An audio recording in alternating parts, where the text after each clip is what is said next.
Court hearing for the Bridgeport woman accused of a drunk driving hit-and-run crash right outside the Durham Fair. State police say the woman hit and hurt a 24-year-old woman on Saturday night. Troopers say that driver then continued for almost a mile before being tracked down by people who saw exactly what happened. News 8's Keith Coons live tonight in News 8 Control with more on the suspect's first appearance and how police describe her condition when she was arrested. Keith? And Darren, thank you. State police say the woman facing charges in this case failed several field sobriety tests before being arrested. And the arresting officer also said he could smell the odor of alcohol inside of her vehicle.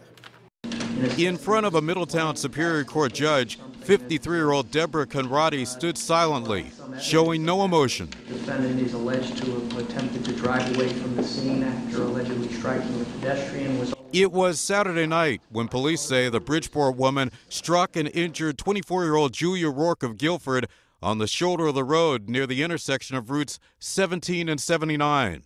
According to the police report, a driver behind the suspect told the arresting officer that Conradi was driving without her headlights illuminated, swerving to the right and striking Rourke.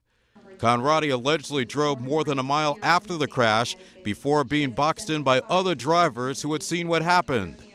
Fairgoers who we talked to the next day were troubled by the incident. Hearing something like that makes me not want to walk anymore. That's crazy.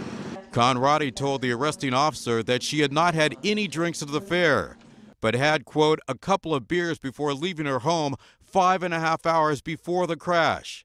Tonight, she faces charges that include DUI, evading responsibility, assault with a motor vehicle, and failure to travel in the proper lane. I think people would think twice about drinking and driving if they saw a checkpoint in the area, or if they were just, if they had signs up for that. Julia Rourke is said to be recovering at home tonight. Meantime, the woman facing charges in the crash that left her injured is scheduled to be back in court in November, and her driver's license has been suspended. And this afternoon, I talked to the state police about security outside of the Durham Fair and if there's a need to make any changes in the future. They told me that both state and local officers are posted at the busiest intersections outside of the fair, noting that this weekend's incident happened on the shoulder of the road.